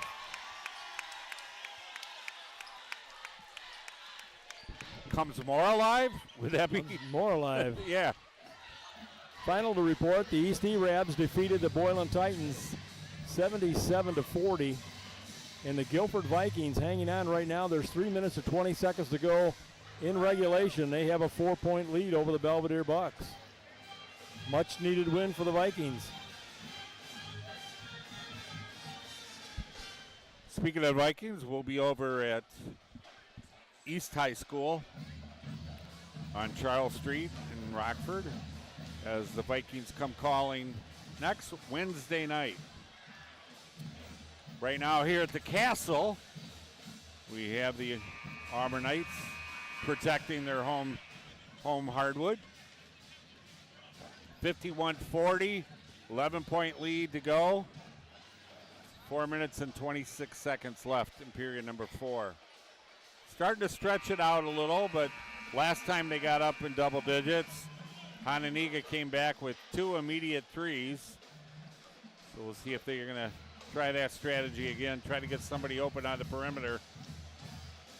Don't credit the East E-Rabs, Doug. They've really put some things together here in the second half of the season, and I think they're going to be a team to be reckoned with. Guilford could have their hands full, and hopefully they'll have Brandon Chapman back for that game. We'll be there to bring it all to you on Wednesday night. Three-pointer, as suggested, Jamison Gilbertson. Cuts it to 8. That's something the Auburn Knights are going to need to do is guard the threes by the Indians, because if they're left alone, they'll drain it. Yeah, and I think the Indians need to be a little more aggressive, not let Auburn just pass the ball around without. Yeah, this is where that 3-2 defense hurts. Auburn doing a really good job of working around Mike Quan Marshall with the floater. Yeah, the nice lane, and he took advantage of it. Yeah, he went down the baseline. Yep. Took a little floater from about 5 feet. Nails it. Stolen away, but I think he hit the sideline. Yeah. Well, Champ Parker's had a heck of a game. Yes, he has. Nice anticipation there of that pass. Got it, but he I think just bounced it on the sideline. Henson now has checked back in for the Indians. Clock at 3:35 to go regulation. Knights up by 10. Demarion Briggs. Back to Henson. Henson will take a dribble, hands it off to Hart. Hart drives the lane. Layup, no good. Rebound, Briggs. He goes up strong. Nice offensive board there, controlled by Briggs. Gets the put back. Briggs now with 11 points. Clock approaching the 3-minute mark. Caden Dozie. Back to Myquan Marshall. Cross court to Danforth. Down in the corner. Royal Whitmore comes up just a little bit short. Defensive rebound controlled by Henson. Immediately gets it in the hands of Caleb Hart. Hart down underneath. Demarion Briggs, point blank range layup. And Brian Hott with all his timeouts left. 2:39 to go. Hononegah with 3 fulls. Danforth drives the lane.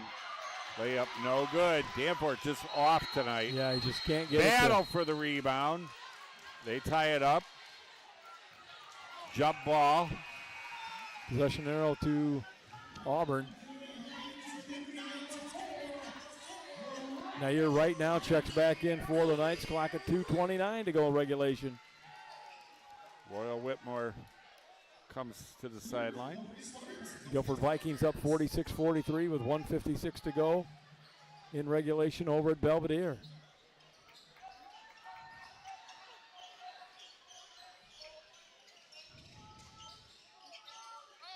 Nair right, back up top.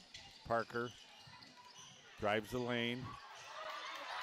In among the tall timber there. Nice defense by the Indians. They come away with the ball. Fazalojo, little floater off the front of the rim, won't go. Myquan Marshall runs. He'll take it all the way to the hoop. Left-handed layup. Myquan having a hell of a game, a heck of a game. You could say hell of a game. I did. Oops.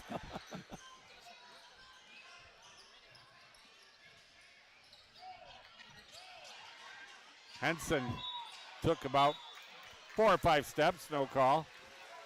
And we got a foul going to go against Nair Wright, I believe. I think Wyatt Henson's going to get rewarded with a couple of free throws. It's going to be his first time at the line tonight. 6'5" senior. Minute 44 to go. Clock stopped. First one off the front of the rim. A little bit short. These are big. Good points on the board with the clock stopped. Yep. 8-point lead for the home team. That one falls. 7-point lead. Whistle blows. Dante Bell checks back in.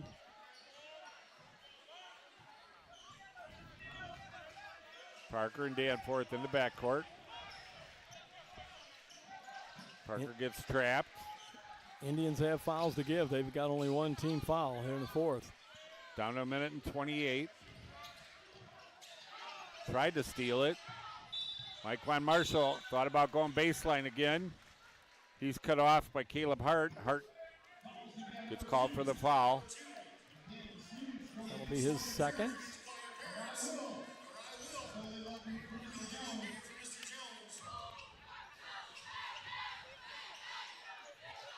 Myquan Marshall inbound the ball underneath the basket, all the way up top to Parker. Back to Danforth. There we go. As you predicted, Dante Bell with the foul. And all the Knights are doing is spreading the floor, and the Indians sitting back in the zone. Yeah, at this point in time, you got to go man to man. Yeah, time's running out here. It's a factor. They're down by 7. Each team now with 3 team fouls. Knights very happy to spread the floor and doing an excellent job of taking care of the ball. Yep. And then they find the open guy underneath for the easy layup. Beautiful. Caden Dozie Point blank range off the glass. Extends the lead to 9. Timeout. Indians.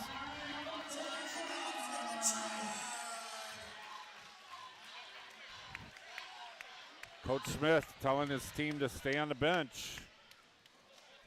And we'll switch you over to the Guilford game. 1:12 to go. Vikings up 47-43 with 1:12 to go in regulation. Belvedere Bucks with the ball. Again, that's an all-important game for the Guilford Vikings to stay in a tie. Would be a 2-team if the Auburn Knights finish this game. It'll be both those teams tied. And the Belvedere Bucks have now scored to make it 47-45. Tight game there. Only about 48 seconds left in that one.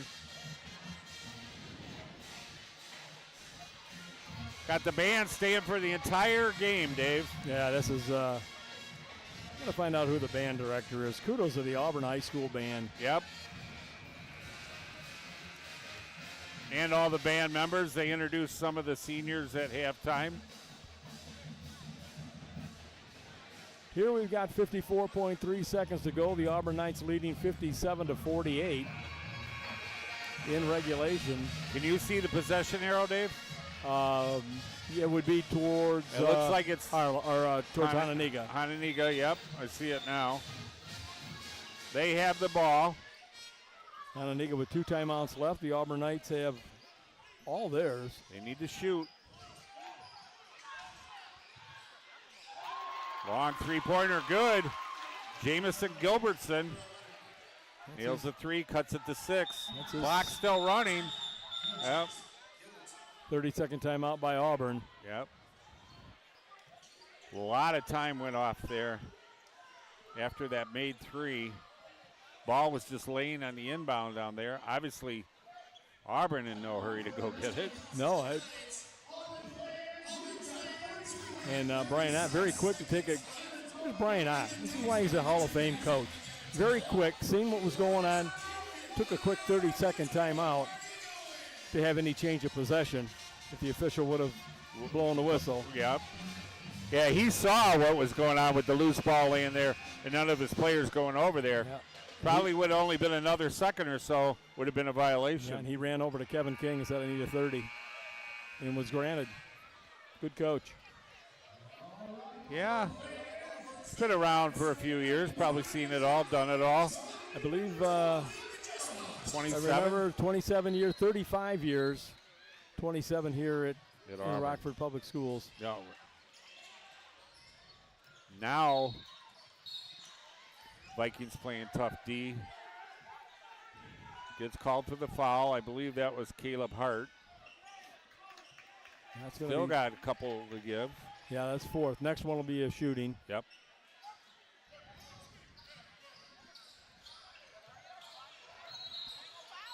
And smart that the Auburn Knights put it in their leading free throw shooter, Amir Danforth, who only has 5 points. By his standards, night. Pretty quiet night by his standards. Fasalojo picks up his. Oh, it wasn't Fasalojo. It was. I think it was Caleb Hart. Bell.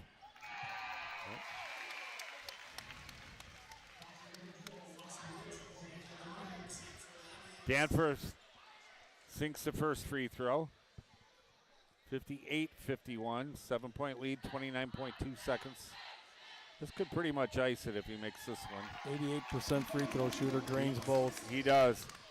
8-point lead with 27 seconds to go. Caleb Hart. Auburn just needs to not foul. Ball knocked out of bounds. It'll stay with the Indians. 21.7. Caleb Hart looking to get it inbounds. Finds Fasalojo. Fasalojo takes a jumper. Rebound control. Mike Juan Marshall gets it over on the wing. Nair right. And we got a whistle.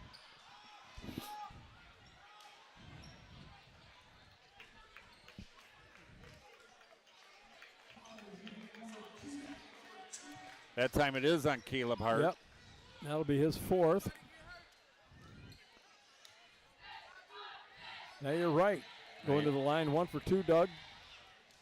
This night, 89% free throw shooter on the season. That one off the front of the rim. A little bit short. Gregory Watson checks in for the Auburn Knights. He's a senior. Get a little playing time. Now you're right, strong on that one, won't fall. Fazalojo stolen away by Parker. Four. We're going to go for a dunk. Nope. Parker, too easy. Seals the deal for the home team. They go up. Mike Marshall dunks it after the buzzer. On senior night, they protected the castle as the Auburn Knights come away victorious, 61-51. We're going to take a quick timeout, let you enjoy the pep band. Dave's got the pencil blazing. We'll be back in just a couple minutes and wrap up tonight's action for you from Dolph Stanley Gymnasium here. Doug Halberstadt, Dave Peroni. We'll be right back.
Welcome back into Dolph Stanley Gymnasium here at Auburn High School, where the home team, Auburn Knights, kept pace tonight by protecting the castle, as they call it. 10-point victory. Dave, kind of what we expected, a little closer than last time, but the home team, as predicted by your computer, comes away with a victory. Absolutely. The computer pick was 65-60. This game ended up Auburn 61-51. So pretty amazing how that program works. Not too bad.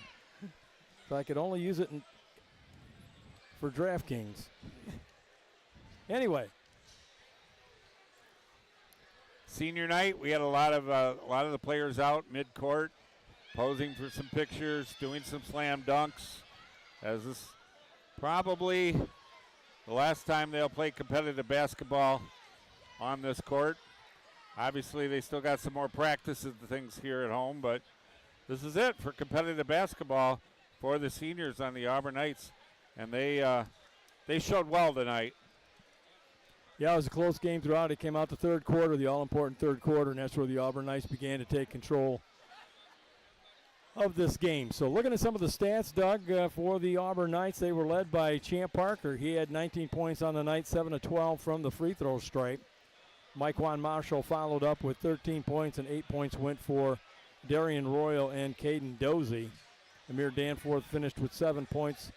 The Auburn Knights 12 of 20 from the free throw stripe. For the Hononegah Indians, they were led by Demaria Briggs. He had 13 points on the night, followed by Wyatt Henson with 9, and 8 points went to Caleb Hunt and also Dante Bell. From the field, the Hononegah Indians shot a game 37%, 57% from the free throw stripe, and they were only 4 of 14 from three-point range at 28%. For the Auburn Knights, they shot 47% from the field, 54% from the free throw line, and they were 5 of 13, 38% from three-point range.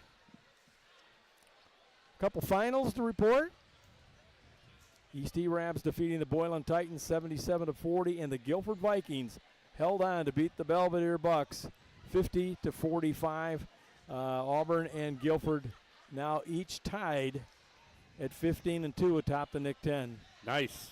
That sets us up for another fun night of basketball next Wednesday night over at East High School when the Guilford Vikings will come calling, trying to keep pace or stay ahead of these Auburn Knights. And the Auburn Knights are going to play the Belvedere Bucks, who just gave Guilford Vikings some fits tonight. Everything that they could handle. Anything can happen, but what a game tonight. Kudos, and again, to the Auburn staff. I want to credit Cedric Jones for his hospitality and getting us all set up. He's been a treat, one of the top ADs to deal with, all the IADs at the Rockford Public Schools. We've been treated just like royalty. Absolutely. Yeah, they have been nothing but helpful to us in our endeavors to bring high school basketball to the masses here. Well, Dave, we get a little break for the weekend. Valentine's Day. Happy Valentine's Day to you and yours. And back at you. And then we got President's Day on Monday. And then I want you to take Tuesday off, do whatever you'd like, and then report back to work on Wednesday. How's that? Sounds like a plan, and then we'll get ready for state tournament play, and we'll let you know what we're doing as far as that goes. But stay tuned. A lot of basketball hopefully to come in forward as we hope one of our teams from our respective conference makes a nice run and goes real goes far. downstate. Yep, that'd be ideal. Well, we're going to wrap it up here tonight on senior night. A lot of people still milling around here, families getting photos and things, lots of hugs. And we're going to work our way out to the parking lot, maybe beat a little bit of the traffic, and head for home. Dave, drive safely, and all of those of you at home, on behalf of my broadcast partner, David Peroni, I'm Doug Halberstadt, would like to thank each and every one of you. If you stopped in for a minute or you stayed for the entire broadcast, we couldn't tell you how much more we appreciate it. Hope to have you with us again on Wednesday night from East High School. We'll go on the air with pregame about 6:45, 6:50, and bring you all the action from East High School next Wednesday night. Have a great weekend, everyone. Thanks again, and we'll see you Wednesday. So long.